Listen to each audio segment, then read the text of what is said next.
Salut les conseillers influents, j'espère que vous allez bien. Aujourd'hui je vous retrouve en mode Pamela Anderson. C'est quoi déjà le nom du film? Avec la bouée de sauvetage là. Un film ou une série, je sais plus. Je vous retrouve dans cette tenue aujourd'hui pour parler de la marque personnelle. Comment en tant que conseiller immobilier vous pouvez augmenter votre visibilité sur le digital et sur les réseaux sociaux grâce à la marque personnelle.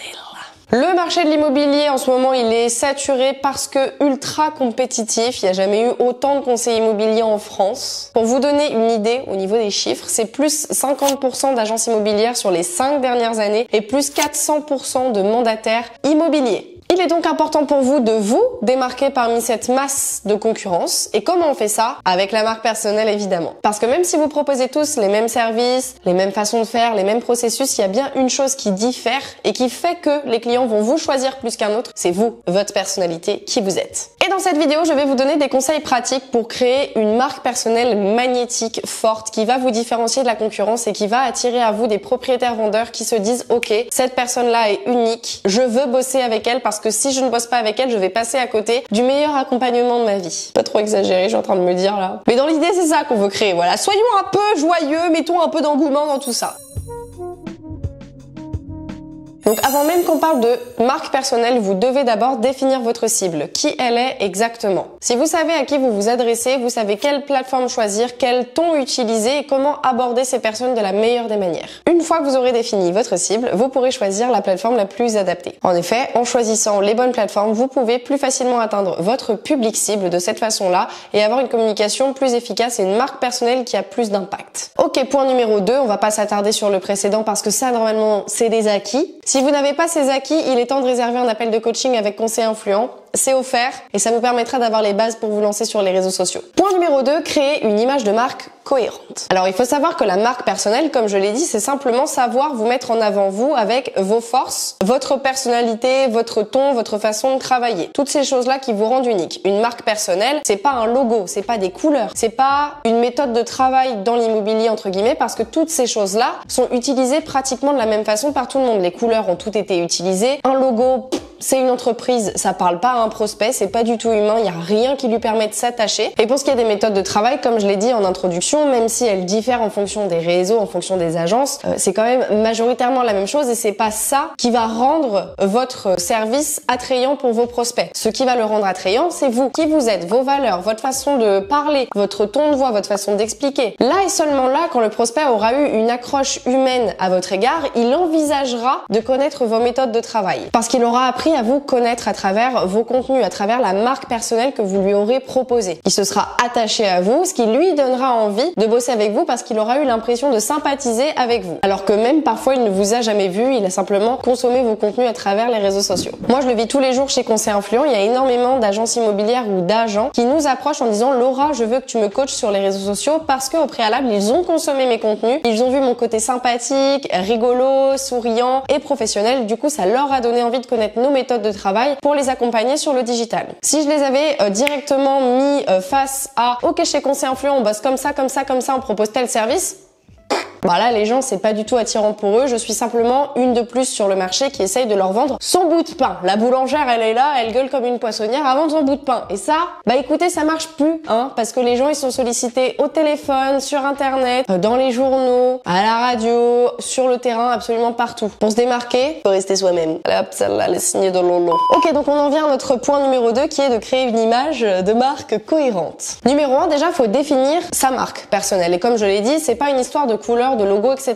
Ce que vous allez d'abord faire, c'est définir vos 3 points de personnalité forts. Et pour ça, j'ai déjà fait une vidéo YouTube sur le sujet que je vous mets quelque part autour de cette vidéo que vous pourrez aller voir après celle-ci. Vous avez un tutoriel avec des exercices pour vous expliquer comment vous pouvez trouver vos 3 points de personnalité forts. Moi, par exemple, ça va être mon côté humoristique, professionnel, bienveillant. Normalement, vous avez déjà choisi vos plateformes. Vous connaissez les plateformes que vous allez utiliser. Vous connaissez vos 3 points de personnalité forts. Maintenant, il faut choisir les formats. Est-ce qu'on fait de la vidéo? Quel format vidéo? Des vidéos de bien, biens, des vidéos de commerçants, des vidéos conseils, qu'on fait juste des photos, des carousels. Faut choisir les formats en fonction de ce que vous avez envie de faire, en fonction de ce que vous avez envie de représenter. Par exemple, je pense à Bastien de La Forêt. Lui, il est plutôt rigoureux et professionnel, donc il va proposer des vidéos de biens, des vidéos clients et des photos sur sa vie d'agent immobilier, sa vie d'agence. En revanche, à contrario, je pense à Magali, pareil, qui est chez La Forêt, qui elle est beaucoup plus extravertie, qui est beaucoup dans l'humour, et elle va proposer plutôt des vidéos courtes avec de la musique en fond, des trucs très décalés, très funky, et des vidéos de conseils face caméra où elle rigole et elle fait des blagues et elle raconte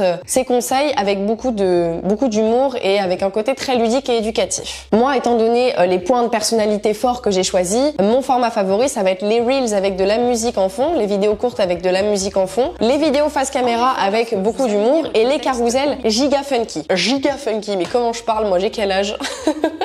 N'importe quoi. Et seulement à partir de là, vous choisissez visuellement ce que vous allez faire. Je vous donne un exemple avec conseil influent. Comme mes points de personnalité forts, ça va être extravertie, bienveillante, rigolote, et bah dans les visuels, on a choisi des couleurs hyper flashy, du jaune, du rouge, du bleu, avec des gros textes, avec beaucoup d'éléments, avec des montages de nous, avec nos photos qui sont rigolos à regarder, avec des thèmes rigolos à regarder, avec des métaphores, avec des blagues. Le visuel, on l'a choisi en fonction de la marque personnelle. C'est pour ça qu'il faut pas d'abord choisir les couleurs, etc. avant d'avoir choisi la marque personnelle. Ça n'a pas de sens. Quelqu'un qui est rigoureux et professionnel comme Bastien, et ben lui, il va avoir une communication plus corpo. Va pas y avoir beaucoup d'éléments, des couleurs très neutres et des visuels très neutres. Comme par exemple ici. On peut voir ici qu'il n'y a pas d'extravagance. Il y a juste quelqu'un qui a l'air de réfléchir, du texte par-dessus et c'est tout. Si vous êtes plutôt du côté extravagant, rigolo, humoristique, vous allez faire ce genre de visuel où là, on a un peu d'acting au niveau de la personne qui se met en avant. On a une comparaison marrante, ton bien n'est pas un steak alors évite de le griller. On est plus dans quelque chose qui se rapproche par exemple de conseiller influent. Là je peux pas vous dire quelle est la meilleure option, c'est à vous de définir votre marque personnelle et de voir ce qui vous convient le mieux. On passe au point numéro 3, vous devez à présent proposer des contenus intéressants. On a les plateformes, on a votre marque personnelle, on a les formats et on a les visuels. On a beaucoup de choses déjà dans notre petit panier. Et dis-moi Perrette, qu'est-ce qu'on va mettre d'autre dans ce petit panier? Eh ben des contenus intéressants. Pourquoi j'ai dit Perrette? C'est Perrette qui va au marché, elle a pas de panier Perrette. C'est dans la pub du Saint-Morin ça je crois. Qu'est-ce que je raconte? Je reviens d'une semaine à 42 fièvres donc il y a eu des séquelles je crois. Je suis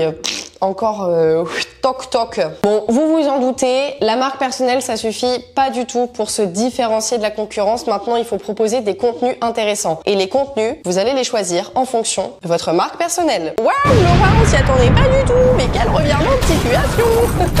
Je sais. Je suis quelqu'un de surprenant. Voilà. Les gens, il faut savoir qu'ils ne sont pas là pour voir des annonces immobilières sur les réseaux sociaux. S'ils veulent voir des annonces immobilières, ils vont sur Le Bon Coin et tous ces sites-là. Ce que vous devez faire, vous, c'est leur donner une bonne raison de vous suivre en proposant du contenu exclusif qu'ils ne peuvent trouver sur aucune autre plateforme et, encore mieux, chez aucun autre concurrent qui pourrait potentiellement lui aussi créer du contenu sur les réseaux sociaux. Là, ce que vous allez faire, c'est reprendre la cible. Vous avez défini votre cible. Normalement, à ce stade de la vidéo, vous savez à qui vous devez parler. Si vous suivez bien mes tutoriels. Attention, si vous suivez pas, ça va mal se passer. Et vous allez simplement vous demander quelles sont ces problématiques. Quelles sont les questions que cette cible me pose au quotidien quand je suis en rendez-vous avec elle. On reprend l'exemple du profil acheteur d'un appartement. J'ai noté quelques problématiques qu'il peut avoir qui ne seront pas les mêmes si vous avez des propriétaires vendeurs dans le luxe ou alors des propriétaires vendeurs qui sont des familles modestes. Donc pour le profil acheteur d'un appartement, question numéro 1, comment trouver un appartement correspondant à mes critères de recherche, budget, superficie, localisation. Numéro 2, comment financer mon achat immobilier et quelles sont les différentes options de prêt immobilier. Numéro 3, comment évaluer la valeur d'un appartement et négocier le prix avec le vendeur. Numéro 4, comment vérifier l'état du bien immobilier et éviter les vices cachés. Ces questions-là, c'est peut-être pas des questions qui vont être posées par un propriétaire vendeur comme je l'ai dit. On va prendre un autre exemple, on va prendre l'exemple du profil propriétaire vendeur d'un bien d'exception. Question numéro 1, comment trouver un acheteur potentiel pour ma maison haut de gamme qui corresponde à mes critères de vente et comment vérifier sa solvabilité. Numéro 2, comment valoriser au mieux ma maison haut de gamme et la différencier des autres propriétés sur le marché. Numéro 3, comment fixer le prix de vente de ma maison haut de gamme en fonction de son emplacement, de ses caractéristiques, de l'état du marché immobilier. Numéro 4, comment faire face aux demandes spécifiques des acheteurs potentiels de maisons haut de gamme telles que la réalisation d'expertise technique ou la fourniture de documents d'urbanisme. Numéro 5, comment négocier les offres d'achat de mes potentiels acheteurs et comment choisir la meilleure offre pour ma propriété. On voit bien que là, les problématiques sont pas du tout les mêmes que celui qui va acheter des appartements. Et c'est pour ça que je vous ai parlé de la cible dès le début de la vidéo, c'est que en fonction de votre cible, vous allez créer un contenu différent. Donc dans ce contenu, vous allez mettre en avant votre marque personnelle et aussi en fonction des formats que vous allez choisir, mais vous allez bien faire attention au contenu que vous allez proposer pour qu'il soit qualitatif et qu'il puisse toucher la bonne audience et que donc vous ayez les bonnes personnes qualifiées qui viennent vous parler. Le but du contenu que vous allez proposer, c'est de répondre à ces problématiques en fonction de la cible que vous avez en enrobant ce contenu de votre marque personnelle. Moi par exemple, je vous l'ai dit, l'un de mes formats favoris en fonction de ma marque personnelle, ça va être les vidéos d'environ 1 minute où je suis en face caméra, je donne des conseils et je le fais avec une petite touche d'humour. Exemple ici. Là, je me contente pas de simplement donner du contenu et de répondre à la problématique de mes prospects, des conseils immobiliers. Je l'ai rendu unique parce que j'ai mis ma personnalité dedans, j'ai mis ma marque personnelle dedans. Et même s'il y a un créateur de contenu qui est aussi dans le digital et l'immobilier qui veut reproduire cette stratégie, ce ne sera jamais la même chose puisque cette personne aura une personnalité différente et va donc proposer des formats différents, même si il répond à la même question que moi, même si il dit exactement la même chose que moi, ce sera toujours différent parce qu'il aura une personnalité différente. Donc c'est pour ça qu'il ne suffit pas simplement de créer du contenu intéressant, il faut créer du contenu intéressant qui est enrobé de vous, de votre marque personnelle. Et le dernier point, le point numéro 4, qui étonnamment est un point que j'aurais aimé ne pas aborder et pourtant je me rends compte que c'est quelque chose qui n'est pas du tout fait en immobilier, ça m'agace, c'est d'engager avec votre audience. Vous aurez beau avoir la meilleure marque personnelle du monde, le meilleur contenu du monde, la meilleure identité graphique du monde, si vous ne parlez pas avec votre audience, il ne se passera rien. Je vois bon nombre de conseillers immobiliers, agents immobiliers qui ne répondent pas par exemple aux commentaires des gens sous leurs publications. Mais qu'est-ce que c'est que cette histoire? Vous êtes fous ou quoi? Vous êtes locaux? Vous avez perdu la boule? Les gens du coup ils se disent que vous regardez pas, que vous vous en fichez et ils vous oublient. Après ils mettent plus de messages, ils envoient plus de commentaires, ils font plus rien parce qu'ils se disent bah ok, je me fais snober, je me prends un vent, ils ont plus envie de vous parler après. Bande de toc-toc. Donc ça me semble logique, mais je préfère le dire dans cette vidéo avant que ça passe à la trappe et que tout le monde oublie, que plus personne le fasse. Répondez aux commentaires et aux messages des gens. Et surtout, quand ils vous parlent, engagez la conversation parce que plus la conversation sera longue, plus la personne va s'attacher à vous et va relancer une autre discussion si c'est intéressant pour elle. Et si ce prospect engage encore la conversation avec vous, il va s'attacher à vous, il va avoir envie de bosser avec vous. Parce qu'il va dire mais ce conseiller il est hyper sympathique hein. En plus de ça, ça va renforcer votre image de marque, ça va prouver que vous êtes quelqu'un d'engagé, que vous êtes quelqu'un d'impliqué, que vous êtes tourné autour de l'humain. Et ça va plaire aux gens, ça va leur donner envie de bosser avec vous. Moi, au niveau de ma marque personnelle, je vous l'ai dit, je suis beaucoup dans la bienveillance et du coup de ce fait dans l'échange avec les gens parce que j'ai besoin de ça, tout simplement. Pour vivre. Et donc je le transpose à mon métier et à chaque nouvel abonné sur Instagram, j'essaye d'envoyer un message vocal de bienvenue. Dès qu'il y a quelqu'un qui s'abonne au compte Instagram de Conseil Influent, quand j'ai du temps, j'essaye d'envoyer un message vocal en disant salut, c'est Laura, bienvenue sur le compte de Conseil Influent, n'hésite pas, si t'as des questions, je suis là pour t'aider au besoin. Et parfois je me permets aussi de donner un petit conseil sur le compte Instagram de la personne qui s'est abonnée à nous pour l'aider. Voilà. Conclusion, parce qu'il faut pas que cette vidéo soit trop longue non plus quand même, je veux pas vous embêter trop longtemps. Laura, tu pètes les plombs, il faut vraiment que tu te calmes. C'est de pire en pire, vraiment c'est de pire en pire. Gianni, qu'est-ce que t'en penses? Et bah Gianni il en pense qu'il a essayé de faire une vanne en se mettant du faux sang dans les oreilles. Juste de la grenadine partout de mes oreilles, let's go. Et bah c'était nul. Ah y'a mon chat.